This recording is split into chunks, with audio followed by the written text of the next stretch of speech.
찬양으로 수요 예배 하나님께 드리겠습니다.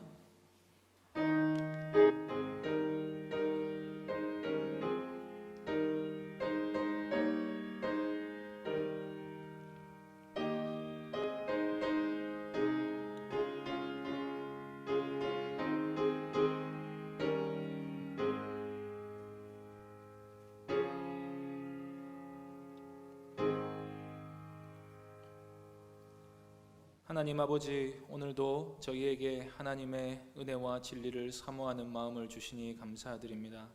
이 시간 들리는 말씀을 통해 우리의 영을 새롭게 하여 주시고 하나님을 더욱 가까이 하는 마음이 될 수 있도록 역사하여 주시옵소서. 주 예수 그리스도의 이름으로 기도하옵나이다. 아멘. 찬송가 366장 찬양하신 후에 이현숙 집사님 기도하시겠습니다.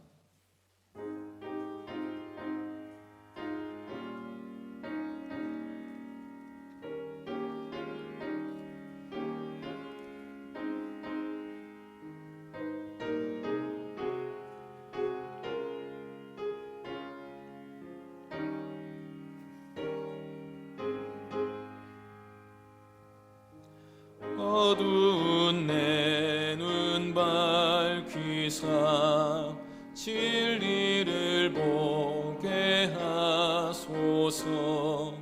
진리의 열쇠 내게 주사 참 빛을 찾게 하소서. 깊으신 뜻을 알고자 엎드려 기다리오니 내 눈을 뜨게 하소서.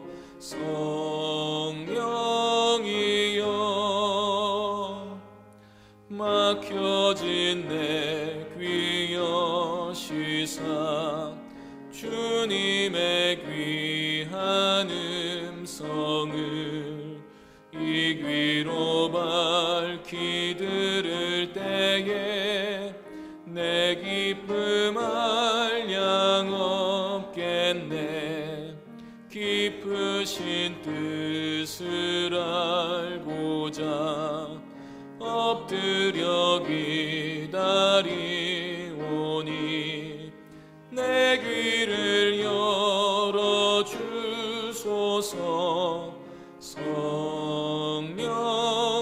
성령이여 봉해진 내 입 여시사 복음을 널리 전하고 차가운 내 맘 녹여주사 사랑을 하게 하소서.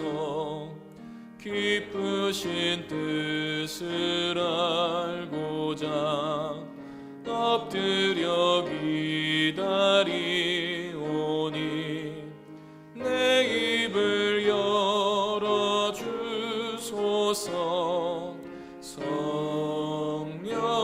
성령이여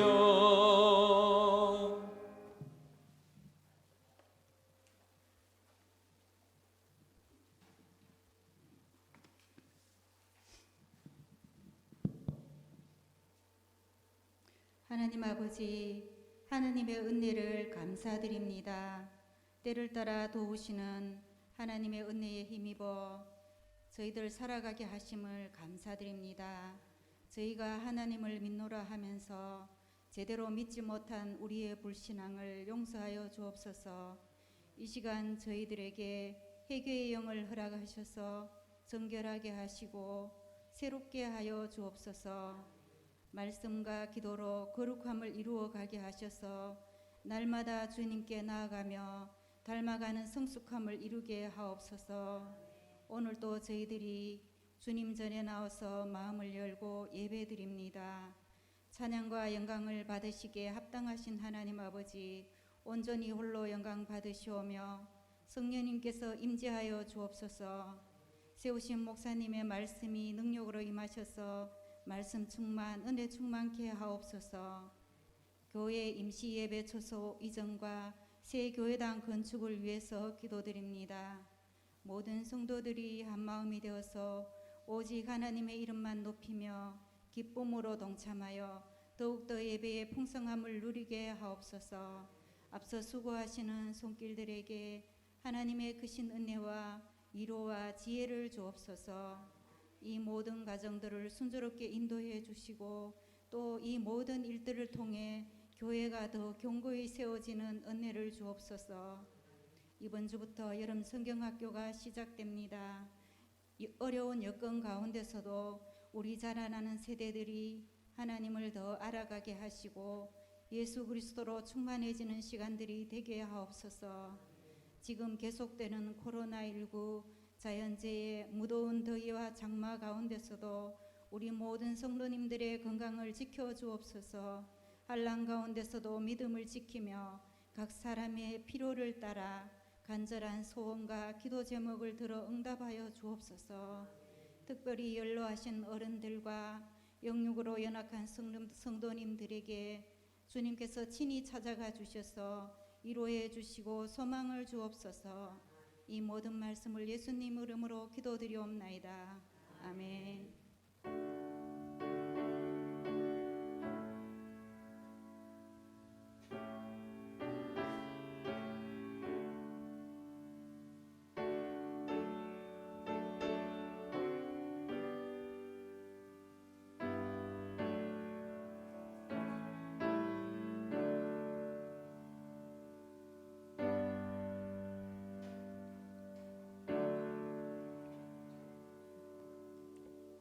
함께 보실 하나님의 말씀은 열왕기하 2장 1절부터 11절까지입니다.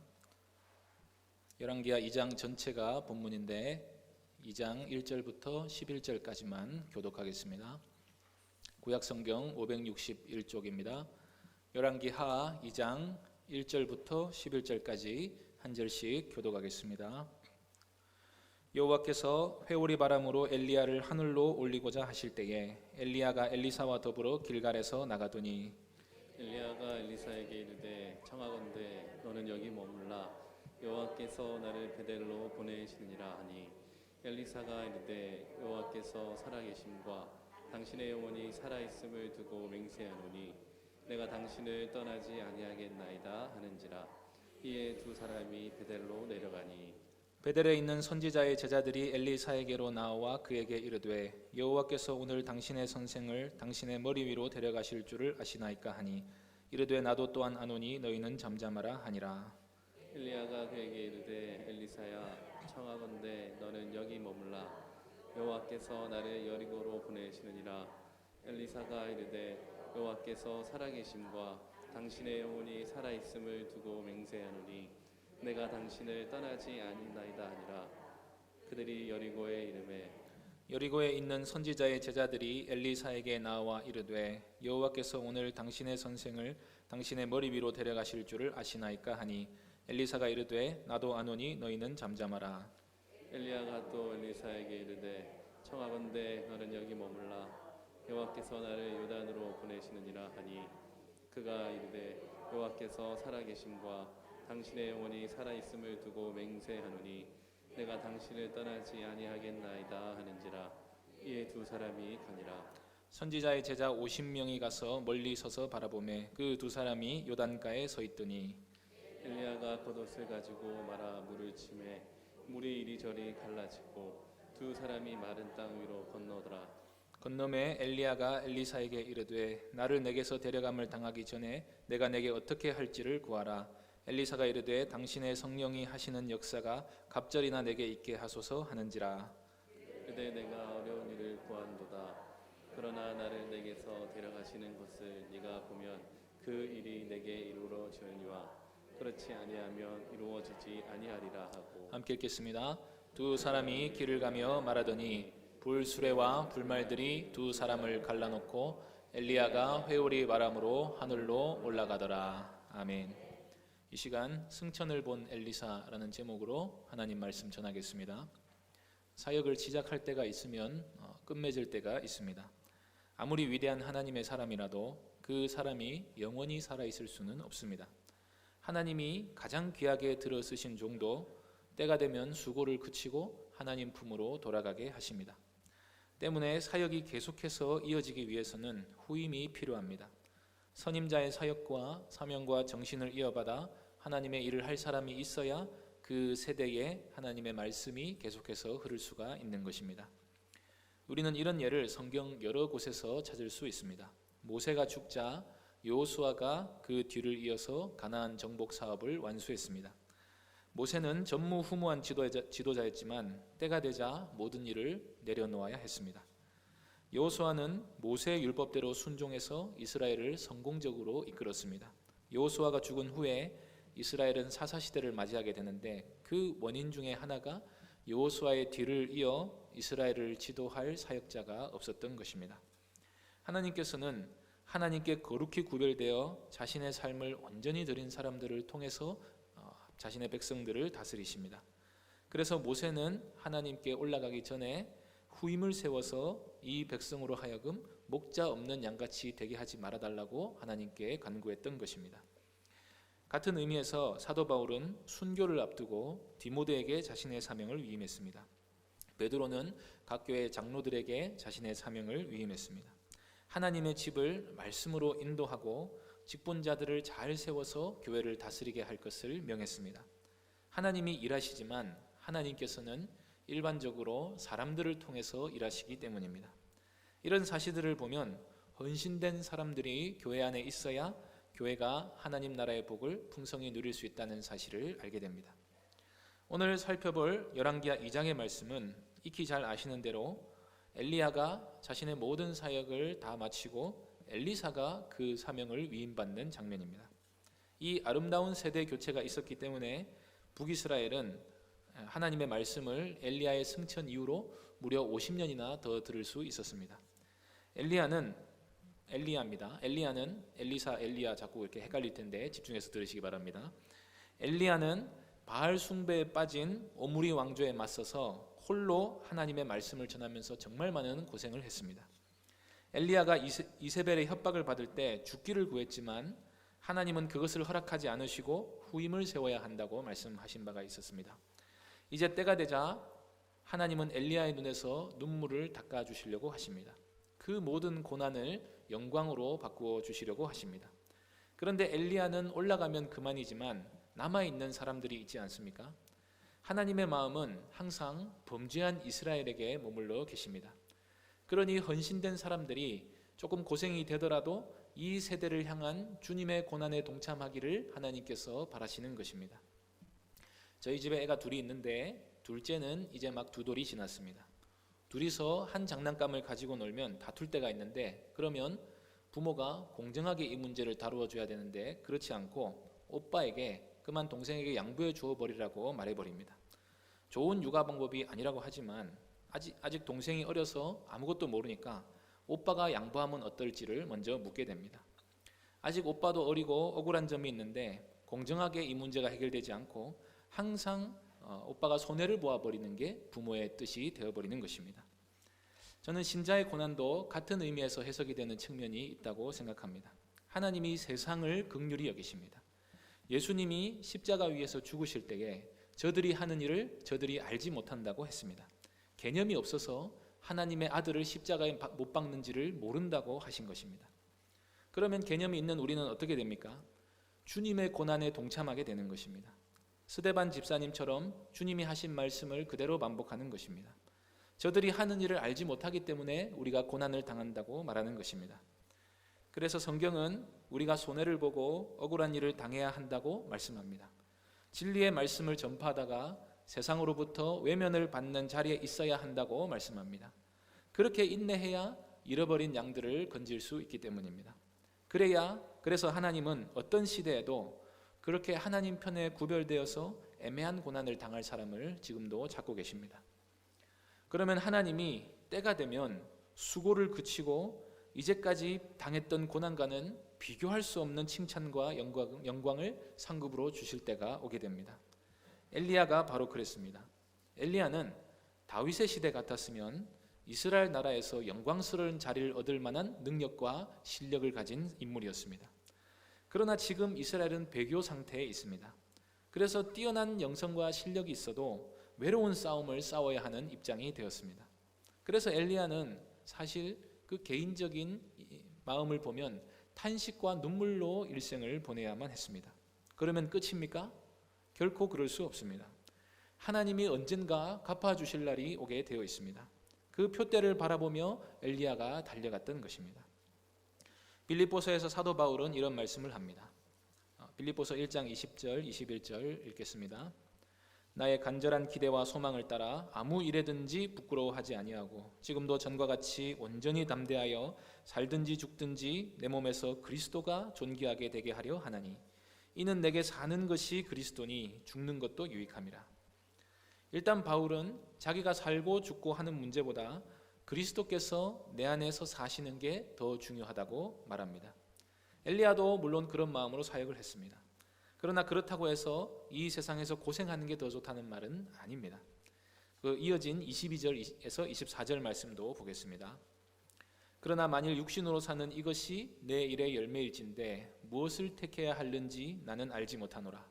내가 그 둘 사이에 끼었으니 차라리 세상을 떠나서 그리스도와 함께 있는 것이 훨씬 더 좋은 일이라. 그렇게 하고 싶으나 내가 육신으로 있는 것이 너희를 위하여 더 유익하리라. 솔직히 바울은 사역도 중요하지만 그냥 모든 것을 뒤로하고 그리스도의 품으로 가버리고 싶다고 말합니다.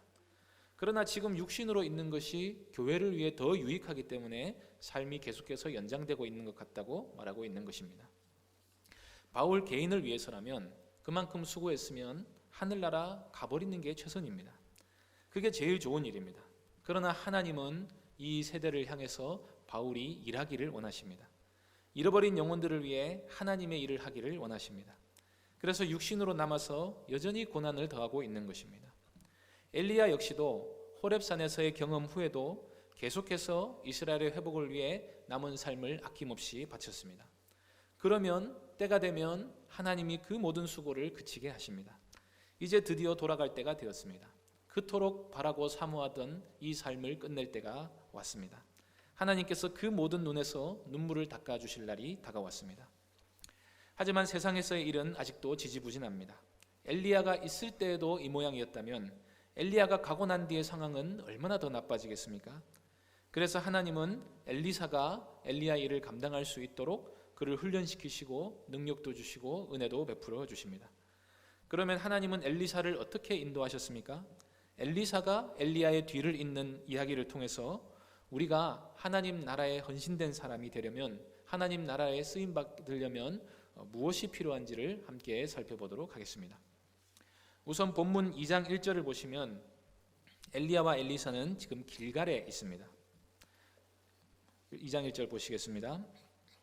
여호와께서 회오리 바람으로 엘리야를 하늘로 올리고자 하실 때에 엘리야가 엘리사와 더불어 길갈에서 나가더니, 여기서 길갈은 여호수아서에 나와 있는 이스라엘의 베이스 캠프였던 길갈을 말하는 것이 아닙니다.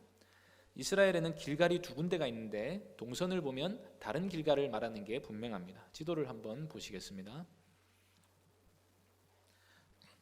네, 적당한 지도를 구하기 어려워서 제가 대충 그렸는데 대략적으로 보시면 되겠습니다. 우리가 일반적으로 알고 있는 여호수아서의 길갈은 여리고와 요단강 사이에 있습니다. 여기서 이스라엘이 진을 치고 가나안 정복을 했었습니다.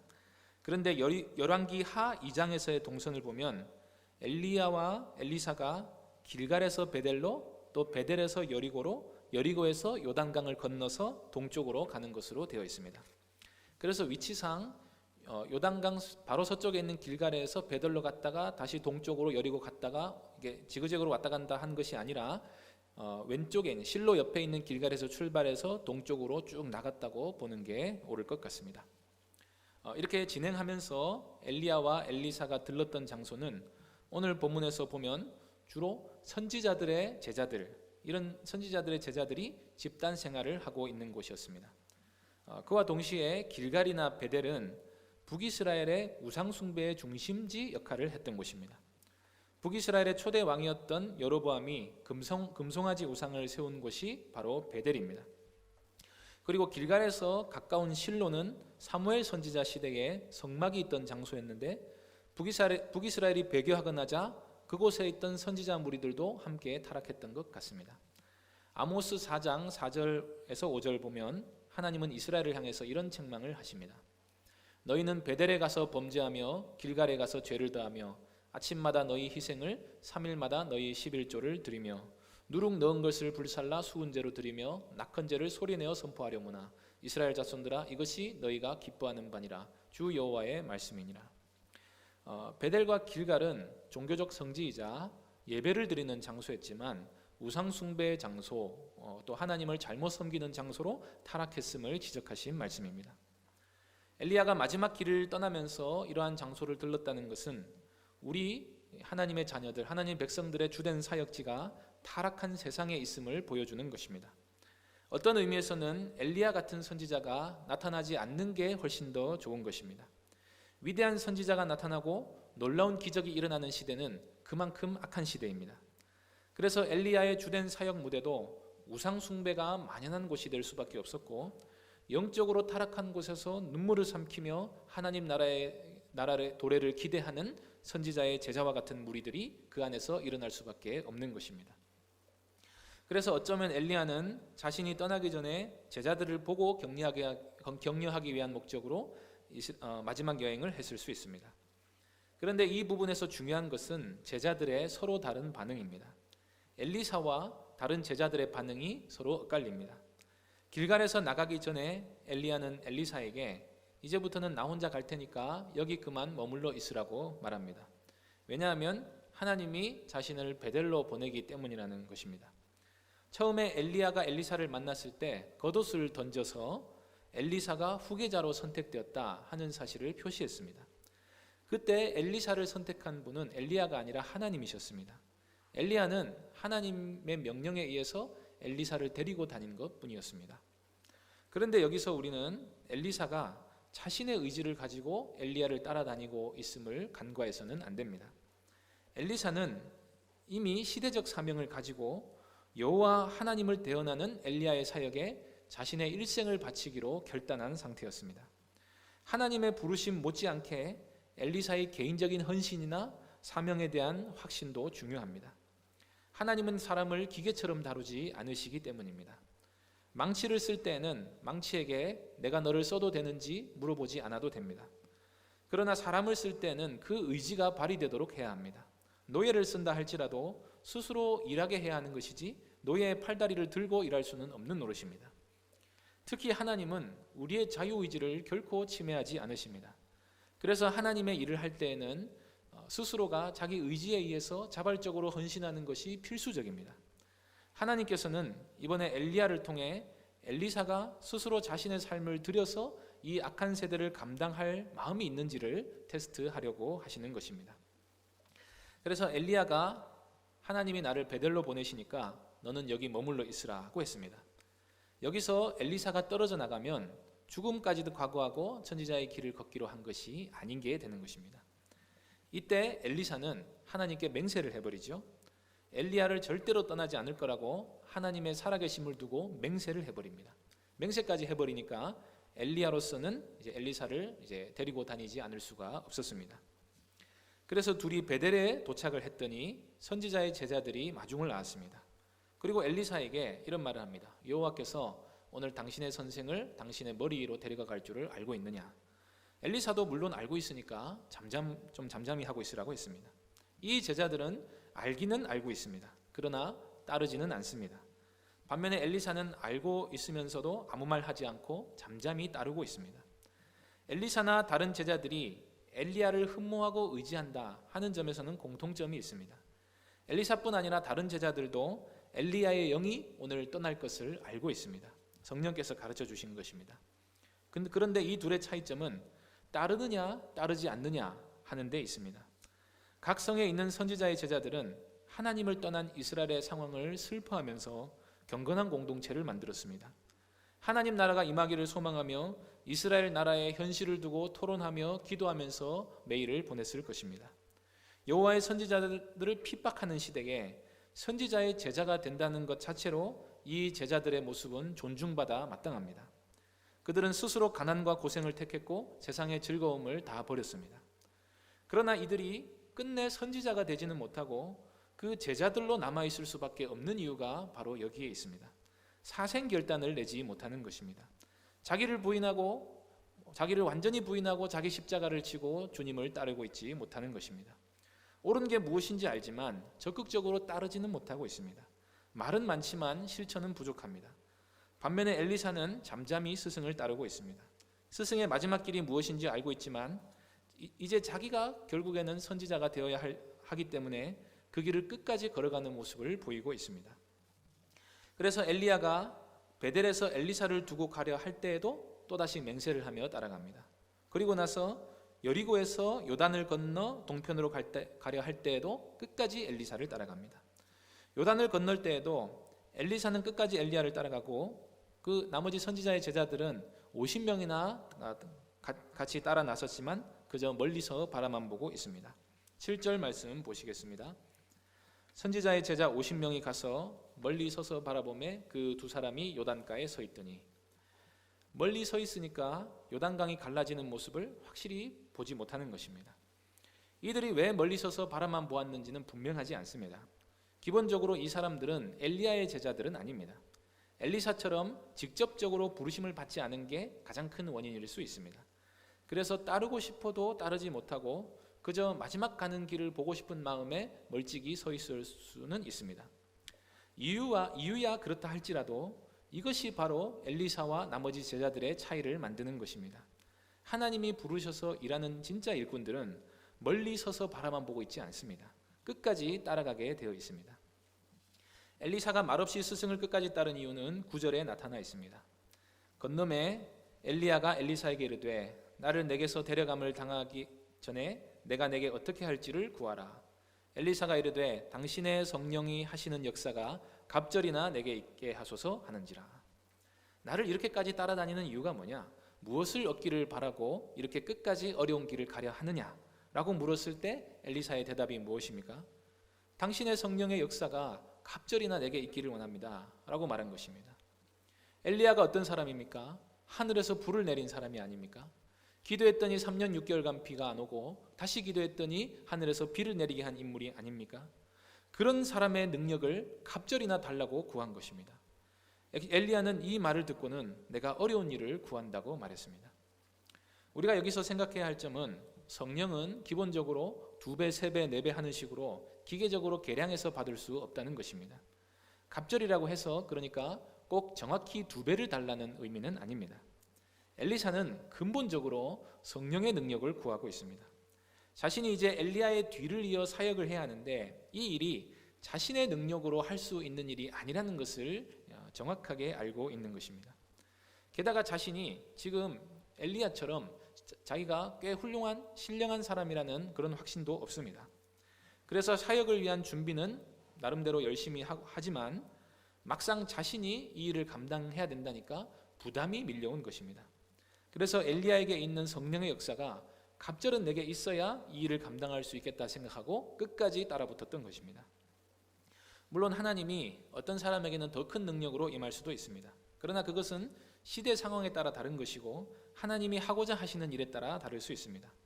근본적으로 엘리사는 자기 자신의 힘으로 이 일을 감당할 수 없음을 표시하고 있습니다.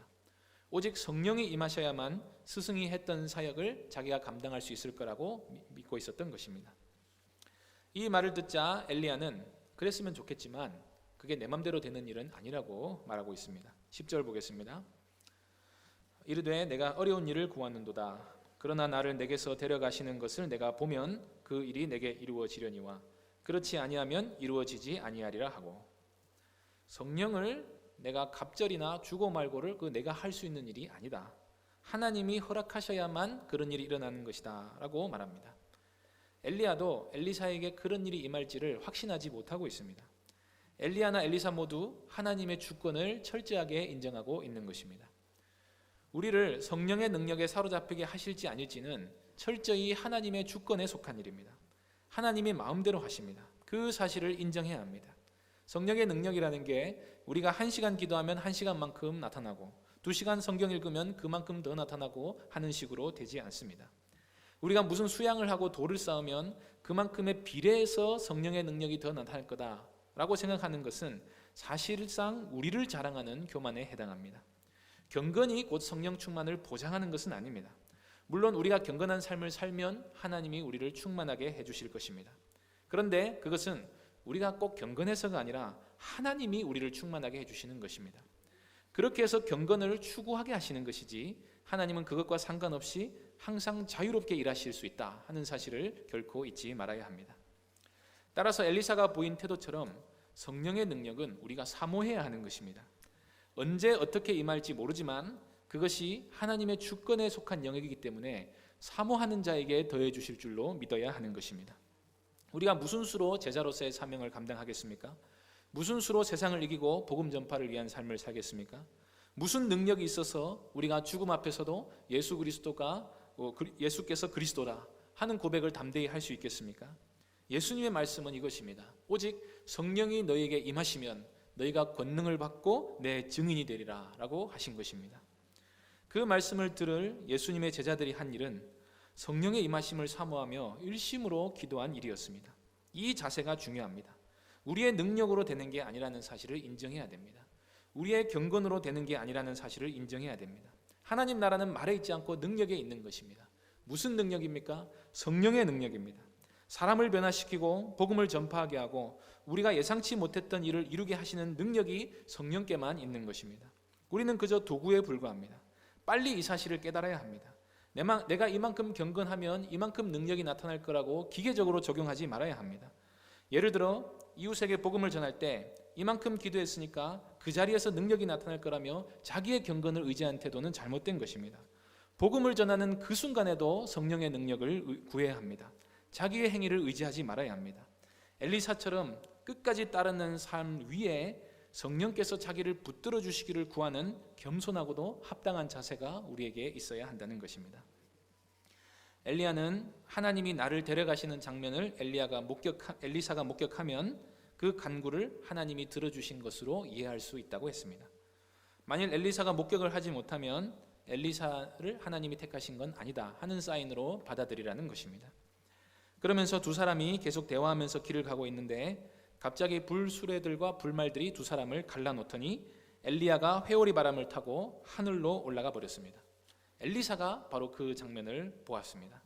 엘리사가 엘리야가 승천한 장면을 목격한 것입니다. 육체를 가진 사람이 그대로 하늘로 올라가는 모습을 보았습니다. 그래서 너무나 놀란 나머지 자신의 간구가 이루어졌다는 사실은 미처 생각하지 못하고 엘리야만을 애타게 찾으며 부르짖었습니다. 그러나 엘리야는 하나님이 이미 데리고 올라가신 뒤였습니다.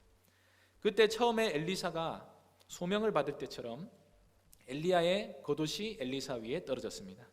이 장면은 그 자체로도 엘리사가 엘리야의 후임으로 지명되었다 하는 사실을 보여줍니다. 엘리사는 슬픔을 삼키고 엘리야의 하나님을 찾으며 겉옷으로 요단강물을 쳤습니다.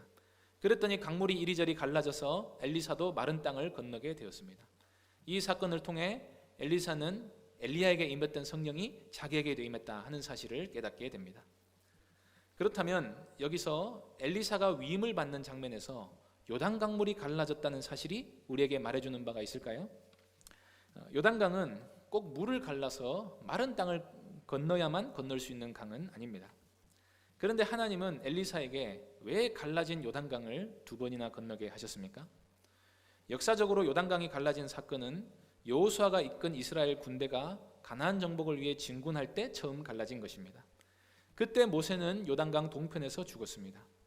하나님이 이스라엘에게 가나안 땅을 주실 때에는 제사장 나라의 사명을 주시면서 땅을 주신 것입니다.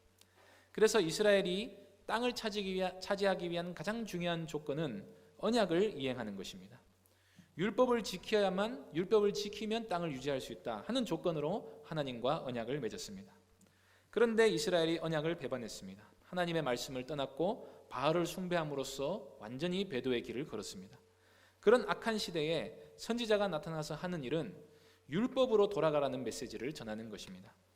만일 그렇지 않으면 하나님이 경고하신 대로 요단강을 다시 역행해서 노예 생활과 광야 생활 하던 시절로 돌아가게 되고 말 거라고 경고하는 것입니다. 그게 선지자의 하는 일입니다. 하나님은 그런 의미에서 두 명의 선지자에게 요단을 거꾸로 건너게 하신 것 같습니다.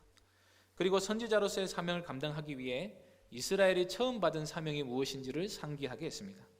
오늘날로 말하자면 주님의 제자들이 이 세대를 담당하려면 이 세대를 감당하려면 복음으로 되돌아가야 합니다. 우리가 무엇으로 인해 구원받아 하나님의 백성이 될 수 있었는지를 상기해야 합니다. 교회가 어느 정도 성장하면 자꾸 사람들의 노력으로 교회가 세워진 것으로 오해하곤 합니다. 그래서 교회가 침체에 빠졌을 때 나오는 온갖 방법론들을 다 들어보면 복음은 빠져 있고 한결같이 주장하는 바가 우리가 조금만 노력하면 이 침체로부터 벗어날 수 있다는 것입니다. 그래서 자본이 돌고 사람들을 들뜨게 하는 프로그램이 돌고 심리학이 돌고 경영 논리가 돌고 하면서 마치 세상의 단체를 운영하는 방식을 교회에 적용하려고 합니다. 왜냐하면 그게 효과가 있다는 것입니다. 그러나 교회가 어떻게 세워졌는지를 생각해 보면 그게 아무런 의미가 없다는 사실을 금방 알게 됩니다. 교회는 성령께서 복음을 전하는 제자들을 통해 세우신 것입니다. 제자들이 복음을 전합니다. 그러면 성령께서 그 복음을 듣는 사람의 마음을 회심시키십니다. 그러면 그 사람들이 모입니다. 그게 교회입니다. 거기에 충만함이 있고 거기에 영광이 있습니다.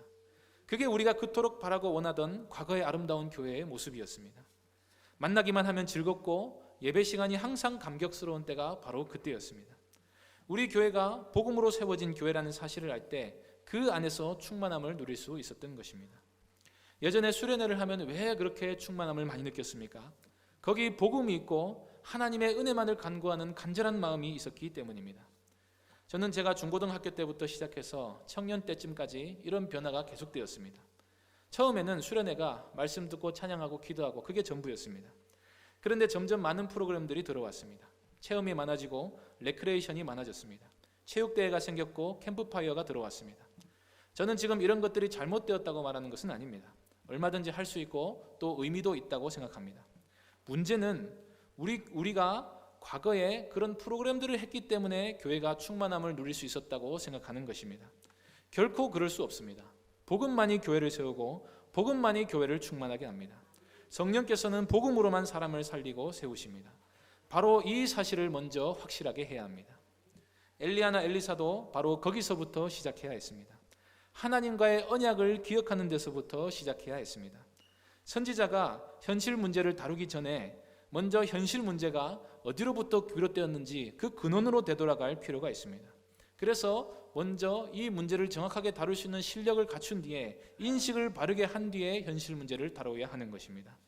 그래야 시대를 향한 하나님의 메시지를 올바로 전할 수가 있습니다. 율법으로 돌아가야 하는 것입니다. 성경으로 되돌아가야 하는 것입니다. 그래서 요단강을 거꾸로 건넌 엘리사는 이제 진리를 들고 이스라엘로 다시 돌아온다고 말할 수가 있습니다. 또 한 가지는 요단강 너머를 다녀온 엘리사는 완전히 새로운 사람이 되어 있었다는 것입니다. 요단강을 건너는 것은 물을 통과하는 것과 같다고 할 수 있습니다. 이것은 중생에 해당합니다. 복음적 진리뿐 아니라 복음의 능력을 경험하여 완전히 새 사람이 된 사건을 의미할 수 있습니다. 전에는 귀로만 듣던 말씀을 이제 체험했다고 말할 수 있습니다. 십자가 복음에 부딪혀 완전히 새 사람이 되어서 성령의 능력에 사로잡힌 사람의 삶은 이전과는 결코 같을 수 없습니다. 그는 복음을 위해 살게 되고 복음을 위해 죽게 됩니다. 십자가를 통과해 자아가 죽고 그리스도께서 그 안에 다시 사는 것을 경험한 사람은 이제 복음을 들고 세상에 나아가게 되는 것입니다. 엘리사가 홀로 돌아오자 여리고에 있던 선지자의 제자들이 엘리사를 맞으러 나왔습니다. 그리고 엘리사를 보자마자 엘리사의 성령의 역사가 엘리사 위에 머물러 있다는 사실을 알고 그 앞에 엎드려 경배했습니다. 이제 엘리사를 스승으로 모시겠다는 의미입니다. 그러면서 엘리사에게 엘리사의 시체를 찾게 해달라고 간청합니다. 혹시 성령께서 엘리야를 들고 가다가 어디 떨어뜨렸을지 모른다는 아주 괴상한 논리를 펼치면서 엘리사가 민망해할 때까지 계속 간청했습니다. 엘리사는 어차피 가봐야 헛수고니까 가지 말라고 했지만 제자들이 듣지 않았습니다. 왜 제자들이 엘리사의 말을 듣지 않았습니까? 승천 장면을 못 봤기 때문이죠. 상식적으로 육체가 곧바로 승천할 수 있다는 생각을 해보지 못한 것입니다. 그러니 당연히 하나님이 엘리야를 들고 올라가다가 아무도 안 볼 때쯤 해서 영은 데리고 가시고 육체는 어디 떨궜을 것이다. 그렇게 생각했던 것 같습니다. 결국 제자들은 엘리야의 시체를 찾지 못했고 엘리사는 그런 제자들을 크게 탓하지는 않았습니다. 그리고 이어진 두 사건은 이제 성령의 능력을 입은 엘리사가 앞으로 어떤 사역을 하게 될 것인가를 보여주는 사건들입니다. 첫 번째 이적은 요단강물이 갈라진 사건이지만 아무도 본 사람이 없고 여리고 성에 물을 달게 만든 사건이 사람들에게 공적으로 확인된 최초의 이적이라고 할 수 있습니다. 여리고 사람들이 엘리사에게 와서 이 성읍이 위치는 좋은데 물이 나빠서 열매를 잘 맺지 못한다고 말합니다. 물이 나쁘면 열매만 잘못되는 게 아니라 사람들이 수인성 질병에 걸리게 됩니다. 여리고는 아주 오래된 도시이고 종려나무 성읍이라고 불릴 만큼 사람이 살기 아주 좋은 곳이었습니다. 그런데 언젠가부터 물이 더러워져서 사람이 살기 어려운 땅이 되고 말았습니다. 이 사실이 보여주는 바가 무엇입니까? 신명기 28장에서 모세는 이스라엘이 하나님을 떠났을 때 저주를 받게 될 거라고 말했습니다. 거기 이런 말씀이 있습니다. 신명기 28장 40절입니다. 내 모든 경내에 감람나무가 있을지라도 그 열매가 떨어짐으로 그 기름을 내 몸에 바르지 못할 것이며. 언약 백성의 나무에 열매가 자꾸 떨어진다 하는 것은 언약적 저주가 임한 것으로 해석해야 합니다. 이스라엘이 하나님을 떠나 헛된 것들을 섬기고 있었기 때문에 이런 구체적인 삶의 어려움이 임한 것입니다. 이를 통해 이스라엘의 우상 숭배로 인해 지도자들뿐 아니라 일반 백성들의 삶까지도 곤경에 처해 있다 하는 사실을 우리가 볼 수 있습니다. 여리고 주민들이 이 문제를 들고 엘리사에게 나오자 엘리사는 새 그릇에다가 소금을 조금 담아오라고 합니다. 그리고 물 근원으로 가서 이렇게 선포합니다. 2장 21절 보겠습니다. 엘리사가 물 근원으로 나아가서 소금을 그 가운데에 던지며 이르되 여호와의 말씀이 내가 이 물을 고쳤으니 이로부터 다시는 죽음이나 열매 맺지 못함이 없을지니라 하셨느니라 하니. 곧바로 그 물이 완전히 고쳐졌습니다. 여기서 중요한 것은 소금을 뿌리는 의식을 통해서 여호와의 말씀이 이 물을 고쳤다고 엘리야가 선포한 것입니다. 소금이나 엘리사가 고치는 게 아니라 하나님이 고치시는 것입니다. 엘리사는 그 이름의 뜻이 하나님은 구원이시다 하는 것입니다. 바알이나 금송아지나 다른 신들이 이스라엘을 구원해 주는 게 아닙니다. 하나님만이 구원이십니다. 여리고 물을 고치는 사건을 통해 하나님이 의도하시는 바가 무엇이겠습니까? 하나님만이 구원이시구나, 하나님만이 치료하시는구나, 하나님만 섬겨야 하겠구나, 이 단순한 지식이 없어서 백성이 망하는 게 아닙니까? 하나님이 호세아를 통해서 뭐라고 탄식하셨습니까? 내 백성이 지식이 없어서 망한다고 하지 않으셨습니까? 우리는 기적을 보면서 신기하네 라고 생각하고 여리고 백성들은 물이 달라졌다면서 그냥 좋아했겠지만 그 뒤에 가려진 하나님의 한숨소리가 들리지 않으십니까? 하나님만이 구원이십니다. 그러니 속히 우리에게 만족을 줄 것으로 생각했던 모든 우상들을 내려놓고 하나님께로 돌아가야 합니다. 지식이 없다는 것은 한편으로는 가르쳐 주어야 하는 일이라는 뜻도 됩니다. 여기에 하나님의 긍휼이 들어있습니다. 하나님을 모르고 찾지도 구하지 않은 것은 그 자체로도 죄이긴 하지만 그래도 하나님은 이스라엘을 긍휼히 여기셔서 그들을 고쳐주실 것이다 하는 메시지가 여기 들어있습니다. 하나님을 찾기만 하면 작은 신음에라도 응답하실 것입니다. 그 하나님의 넓으신 사랑을 깨닫기를 바라면서 계속해서 은혜를 베풀어 주실 것입니다. 바로 엘리사가 그 하나님을 소개하는 사역자로 부름을 받은 것입니다. 그리고 이어진 두 번째 이적은 하나님의 심판이 패역한 이스라엘에게 나타날 것을 보여주는 사건입니다. 여리고 물을 고친 엘리사는 이제 베델로 올라갔습니다. 그런데 거기서 작은 아이들이 나와 엘리야를 보고는 대머리에 올라가라, 대머리에 올라가라 하며 조롱했습니다. 기분 나쁘신 분들 없으시죠? 그런데 엘리사가 그 말하는 애들을 보고 돌이켜서 저주했더니 암곰 2마리가 나와서 42명이나 애들을 찢겨 죽였다 하는 이야기가 되어 있습니다. 그리고 아무 일 없었다는 듯이 엘리사가 갈멜산으로 갔다가 사마리아로 갔다고 되어 있습니다. 성경을 읽다 보면 너무 깜짝 놀라서 그만 덮어버리고 싶은 장면이 몇 군데가 있는데 바로 여기가 그렇지요. 이게 너무한 것 아닌가 하는 생각조차 할 수 없을 정도로 충격을 받게 되는 말씀 중 하나입니다. 선지자가 조롱을 좀 받았다고 저주하는 건 무엇이며 하나님은 또 그 저주를 받아들여서 곰으로 사람을 죽이는 장면을 우리가 어떻게 이해하는가라는 생각을 할 수 있습니다. 우리는 이런 말씀을 들을 때에 순서를 바꿔서 이해해야 합니다. 하나님이 무언가 하셨다는 것은 그 자체로 정당한 이유가 있다는 뜻입니다. 우리는 그 어떤 경우에도 하나님이 너무 하셨다는 말을 할 수가 없습니다. 그러니 이번 사건에도 이렇게 될 수밖에 없는 이유를 찾아내야 합니다. 여기서 작은 아이들로 표현된 말은 어린아이를 가리킬 수도 있고 청소년이나 청년들을 말할 수도 있는 단어입니다. 일단 최소 42명 이상이나 집단으로 엘리사 한 사람을 조롱했다는 것은 단순한 놀림으로 볼 수가 없습니다. 아주 작정하고 따라다니면서 엘리사를 집중적으로 괴롭혔다는 사실을 보여줍니다. 그리고 여기서 대머리라는 표현은 엘리사가 원래 대머리라서가 아니라 당시 선지자의 제자들이 탁발을 했기 때문인 것으로 여겨집니다. 그러니까 이 젊은이들은 기본적으로 하나님을 믿는 신앙을 멸시하고 조롱하는 환경에서 자란 무리들인 것입니다. 베델은 금송아지 우상 숭배의 중심지입니다. 거기서 나고 자란 사람들은 아합의 시대를 거치면서 예수 믿는 사람이라면 아주 대놓고 핍박하는 분위기 속에서 성장했습니다. 그런데 엘리야의 제자를 보았다 어쭈 하면서 야 대머리야 너도 올라가 봐, 너도 네 스승처럼 올라가 봐 하면서 그럼 우리가 믿어줄게 하며 따라다니면서 괴롭히고 조롱했다는 것입니다. 엘리사의 저주와 하나님의 심판은 이런 악하고 폐역한 시대를 하나님이 심판할 수 있음을 보여줍니다. 하나님을 아는 지식도 없고 하나님을 경외함도 없고 존중함도 없고 그의 종들이 일방적으로 핍박당하는 상황을 하나님이 무조건 가만두고만 보고 계시느냐? 결코 그렇지 않다는 것입니다.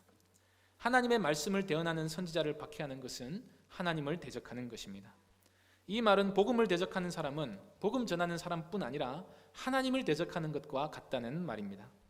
그래서 예수님께서는 믿지 않는 자는 이미 심판을 받은 것이라고 말씀하셨습니다. 사도 바울은 핍박 가운데 있는 데살로니가 교회를 향해서 이런 위로의 말씀을 전합니다. 데살로니가 후서 6절에서 7절 상반절 제가 읽겠습니다. 너희로 환난을 받게 하는 자들에게는 환난으로 갚으시고 환난을 받는 너희에게는 우리와 함께 안식으로 갚으시는 것이 하나님의 공이시니 하나님은 세상을 사랑하셔서 독생자를 보내셨지만 그와 동시에 끝까지 패역한 자들은 심판을 면하지 못할 것입니다. 이 정도 담대함이 있어야 복음을 담대히 전할 수 있습니다. 그러면 엘리사는 어떻게 이렇게 담대한 확신을 가지고 엘리야라는 거물의 뒤를 이어 이스라엘의 선지자가 될 수 있었습니까? 능력만 한 일만 놓고 보면 엘리사가 엘리야보다 훨씬 더 많은 기적을 행합니다. 보통 우리는 위대한 사역자 밑에 그만한 후계자가 나오지 않을 거라고 생각합니다. 통상적으로는 그렇게 보입니다. 그러나 아닌 경우도 있습니다. 그러면 엘리사는 어떻게 이 문제를 극복했는지를 우리가 살펴볼 필요가 있습니다. 엘리사는 착실하고 헌신적인 사람이었지만 그렇다고 처음부터 대단한 용기와 확신을 가진 사람은 아니었습니다. 그것은 엘리사가 엘리야의 영감을 갑절이나 구한 데서 잘 드러납니다. 엘리사는 엘리야만큼은 자기가 하지 못할 거라고 믿었습니다. 그래서 능력이 갑절이나 혹은 그 이상이나 필요했던 것입니다. 그런 엘리사를 하나님이 어떻게 다루셨습니까? 먼저 엘리사가 끝까지 따르는지 시험해 보십니다. 그리고 도중에 낙심하는 자가 되지 않도록 그의 온전한 헌신을 이끌어내셨습니다. 우리가 고난당할 때 그때마다 다가오는 유혹이 무엇입니까? 예수 믿는 거 이대로 괜찮을까? 예수님 따라가다가 결국 손해보는 거 아닐까? 천국도 지옥도 다 거짓말이 아닐까? 그 정도 의심은 아니라 할지라도 혹시라도 나를 하나님께 드렸다가 하나님이 이 안락한 생활을 다 포기하라고 하면 어떡하나? 그래서 혹시라도 하나님이 나를 쓰실까 봐 너무 깊이는 믿지 말아야겠다 그런 생각을 합니다. 예수님은 제자들에게 나를 따르려거든 누구든지 자기를 부인하고 자기 십자가를 지고 나를 따르라고 하셨습니다. 모든 신자는 예수님의 제자입니다. 그래서 주님은 우리의 삶에 개입하셔서 끝까지 주님을 따를지 아닐지를 항상 시험해 보십니다. 그러나 걱정은 하지 마시기 바랍니다. 이 시험에 통과 못하는 제자는 없습니다. 하나님이 엘리사를 시험하시기 전에 이미 후계자로 점 찍으셨습니다. 우리가 인생을 다 살기 전에 이미 의롭다고 선언하셨습니다. 감당 못할 시험당함을 허락지 않으십니다. 여기서 중요한 것은 그런 하나님의 선하신 의도를 믿고 전적으로 하나님께 자신을 맡겨드리는가 아닌가 하는 문제입니다. 그러면 하나님이 우리에게 하나님의 크신 영광을 보게 해주십니다. 그 영광이 무엇입니까? 승천을 보게 하시는 것입니다. 엘리사에게 언제 성령의 능력이 갑절이나 임했다고 했습니까? 엘리사의 승천을 보면 그런 일이 일어날 거라고 했습니다. 왜 굳이 엘리야의 승천을 사인으로 주셨습니까? 이것은 성경 전체의 맥락상 예수님의 승천과 일치하는 부분이 있습니다. 예수님의 승천을 본 제자들은 일주일 만에 성령의 충만함을 받았습니다. 승천을 본 제자들 위에 오순절날 성령이 임한 것입니다. 이것이 뜻하는 바가 무엇입니까? 제자들은 주를 위해서 복음을 위해 고난을 당해야 하는 사람으로 부름을 받았습니다. 그러면 무슨 보상을 바라고 그 일을 행하겠습니까? 하나님이 그걸 미리 보여주신 것입니다. 엘리야가 결국 영광스러운 모습으로 변화해서 하늘로 올라간 것처럼, 더 옛날에는 에녹이 그랬던 것처럼 엘리사 역시도 달려갈 길을 다 마치고 나면 하나님이 그를 기쁘게 받아주실 것이다 하는 것을 미리 보여주신 것입니다. 예수님의 제자들이 자신의 달려갈 길을 다 마치면 승천하신 예수님의 오른편에 앉게 해주실 것입니다. 빌립보서 3장 13절 14절 읽겠습니다. 함께 읽겠습니다. 형제들아, 나는 아직 내가 잡은 줄로 여기지 아니하고 오직 한 일, 즉 뒤에 있는 것은 잊어버리고 앞에 있는 것을 잡으려고 표대를 향하여 그리스도 예수 안에서 하나님이 위에서 부르신 부름의 상을 위하여 달려가노라. 바울이 어째서 그렇게 헌신적으로 복음을 위한 위대한 삶을 살 수가 있었습니까? 상이 무엇인지 보았기 때문입니다. 그 상이 무엇입니까? 디모데후서 4장 8절 말씀 같이 읽겠습니다. 이제 후로는 나를 위하여 의의 면류관이 예비되었으므로 주 곧 의로우신 재판장이 그날에 내게 주실 것이며 내게만 아니라 주의 나타나심을 사모하는 모든 자에게도니라. 바울은 자신이 받을 상이 무엇인지 본 것처럼 말하고 있습니다. 실제로 사도 바울이 회심하게 된 이유는 부활하신 영광스러운 예수님의 모습을 보았기 때문입니다. 십자가에서 처형당한 예수님을 본 제자들은 일제히 도망갔습니다. 그러나 부활과 승천을 본 제자들은 아무도 주님을 부인하지 않았습니다. 왜 그렇습니까? 영광을 보았기 때문입니다. 주님의 영광스러운 모습을 보았기 때문입니다. 그 주님께서 우리도 영광스러운 모습으로 변화시켜 주실 것을 두 눈으로 보았기 때문입니다.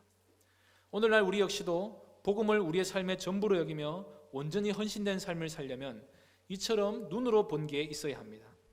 이 말은 환상을 보는 것을 말하는 게 아닙니다. 믿음으로 보는 것을 말합니다. 믿음이 있으면 보입니다. 예수님이 나를 위해 죽으신 게 보입니다. 예수님이 부활하신 게 보입니다. 그렇지 않습니까? 믿음은 보는 것입니다. 본 것을 믿는 것입니다. 하나님이 믿음을 주시면 우리가 귀로 들은 것을 눈으로 본 것처럼 믿게 됩니다. 저는 가끔 지옥도 보입니다. 환상 가운데 본다는 말이 아닙니다. 지옥 가운데 불타고 있는 영혼들의 모습이 마음에 그려집니다.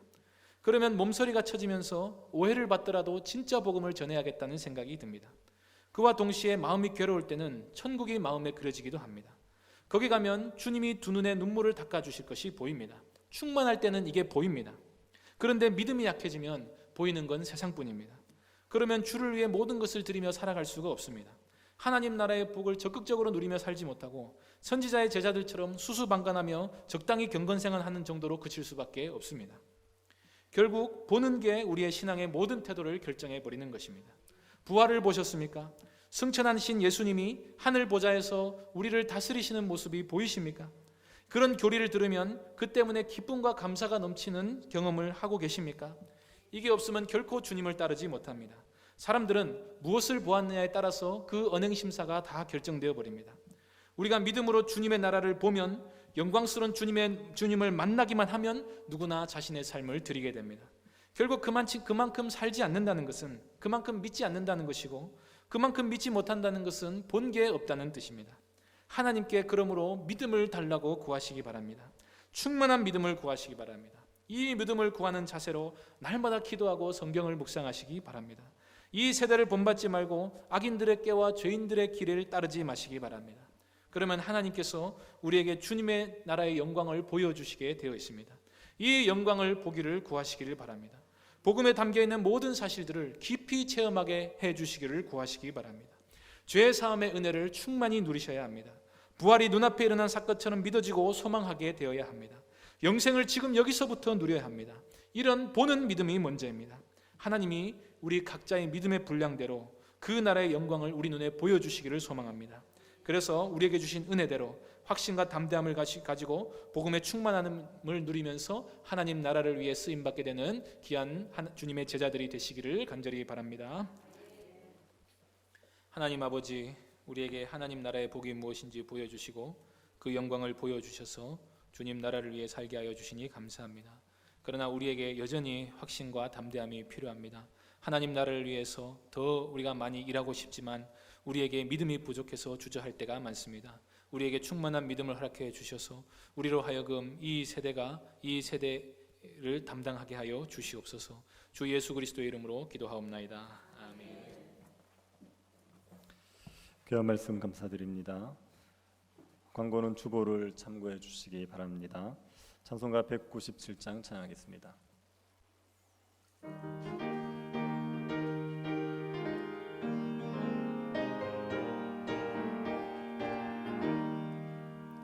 은혜가 풍성한 하나님은 믿는 자 사람 한 사람 어제도 오늘도 언제든지 편찮고 보호해 주시는 주여 성령의 은사들을 오늘도 내리어 주소서.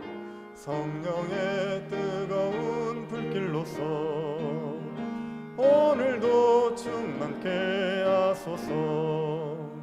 정욕과 죄악에 물든 마음을 성령의 불길로 태우사 정결케 하소서. 태우소서. 깨끗게 하여 주옵소서. 주여 성령의 은사들을 오늘도 내리어 주소서. 성령의 뜨거운 불길로서 오늘도 충만케 하소서. 희생의 제물로 돌아가신 어린 양 우리 주 예수여 구속의 은혜를 내리시사 오늘도 구원해 주소서. 주여 성령의 은사들을 오늘도 내리어 주소서. 성령의 뜨거운 불길로서 오늘도 충만케 하소서. 주님의 기쁘신 세상에 널리 전하리니 하늘의 능력과 권세로서 오늘도 입혀 주옵소서. 주여 성령의 은사들을 오늘도 내리어 주소서. 성령의 뜨거운 불길로서 오늘도 충만케 하소서.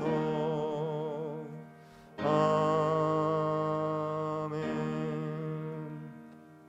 같이 한번 통성으로 기도하겠습니다.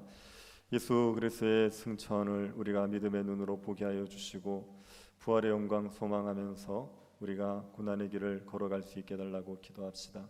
복음을 위해서 고난당하는 삶을 살아갈 수 있는 충성된 주의 종들이 되게 하여 주시기를 간구합시다. 주일학교 여러 사역 가운데 하나님께서 은혜 베풀어 주셔서 아이들이 하나님의 선하심을 맛보아 알 수 있도록 은혜 내려 주시기를 기도해 주십시오. 교단 건축을 위해서 좋은 설계자를 만날 수 있도록 하나님께서 은혜 베풀어 주시기를 기도해 주시고 이사의 가정을 순탄하게 인도하여 주시고 또 수고하는 많은 손길들 가운데 주님께서 위로와 능력을 더하여 주시기를 기도해 주십시오. 병중에 있는 성도들 주님께서 치료하여 주시기를 또 고난 가운데 하나님을 의지하고 믿음이 더욱더 정금 같아지는 기회가 되게 하여 주시기를 기도해 주시고 방한달 권사님이 많이 위중하십니다. 은혜 가운데서 주님께서 믿음을 끝까지 지킬 수 있도록 허락하여 주시기를 같이 한번 기도하도록 하겠습니다. 하나님 아버지, 저희들에게 예수 그리스도의 부활을 믿게 하시고 주님의 승천을 믿음의 눈으로 바라볼 수 있게 하여 주신 것을 감사드립니다. 하나님, 우리의 마음의 눈을 밝혀 주시옵소서. 주님께서 부활하시고 승천하신 그 역사적인 사실들을 우리가 믿음의 눈으로 더욱더 분명히 볼 수 있게 하여 주시기를 원합니다. 눈에 보이는 이 땅이 전부가 아니라 주님께서 우리에게 주실 부활의 영광이 있습니다.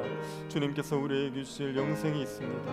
하나님 아버지, 믿음의 눈으로 소망 가운데 우리가 살게 하여 주셔서 고난의 길을 걸어가게 하여 주시옵소서. 이 땅에서 주를 위해서 고난당하는 것을 피하지 말게 하여 주시고 그 길을 묵묵히 걸어갈 수 있는 주의 백성들, 주의 종들이 되게 하여 주시옵소서. 하나님 아버지, 우리에게 맡기신 사명들 주님 앞에 죽도록 충성하기를 원합니다. 우리의 삶을 주님 앞에 바치기를 아까워하지 말게 하십시오. 주에 따르는 길을 피하지 말게 하십시오. 회피하지 말게 하여 주시고 그 길을 묵묵히 따라갈 수 있는 주의 종들이 되게 하여 주시옵소서. 주일학교 여름 사역들을 주님께서 허락하여 주시니 감사드립니다. 아버지 하나님께서 은혜를 내리워 주셔서 하나님의 은혜 가운데 이 사역들이 이루어질 수 있도록 주님, 저희들이 기도하고 준비한 대로 주님께서 은혜 주셔서 선한 일들로 이루어질 수 있도록 주님 도와주시옵소서. 아이들의 영혼이 하나님의 선하심을 맛보아할 수 있게 하여 주시기를 원합니다. 하나님이 어떠한 분이신지를 알고 하나님의 자비하심을 알고 하나님 안에서 안식을 누릴 수 있도록 허락하여 주시옵소서. 말씀을 선포하는 모든 교육자들 가운데 주께서 성령의 충만한 은혜를 내리워 주시고 담대히 말씀을 전할 수 있도록 은혜 내리워 주시옵소서. 하나님, 아이들에게 믿음을 주시고 우리 교사들이 아이들을 위해서 기도하고 말씀을 전할 때 주의 위로가 있게 하시고 주의 성령의 역사가 있게 하여 주시기를 원하옵나이다. 아버지 하나님께서 은혜 내리워 주시옵소서. 하나님, 새 교회당을 건축하는 문제 가운데 주님이 간섭하시고 이끄셔서 좋은 설계자를 만날 수 있게 하여 주시기를 원하옵나이다. 지혜로운 설계자를 만나게 하십시오. 선하신 설계자를 만날 수 있도록 주님께서 은혜를 주시옵소서.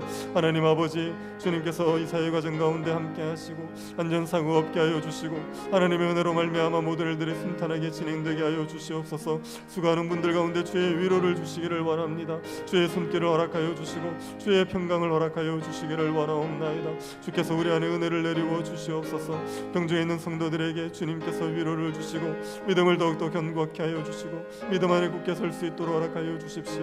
우리 권사님을 주님의 은혜 가운데 붙들어 주셔서 믿음에 견고할 수 있도록 주님 도와주시고 천국의 소망 가지고 이 고난들을 이겨낼 수 있도록 주님께서 허락하여 주시옵소서.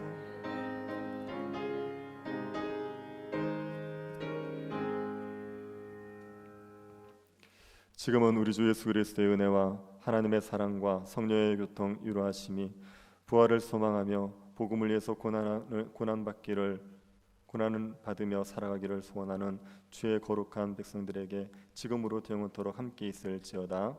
아멘.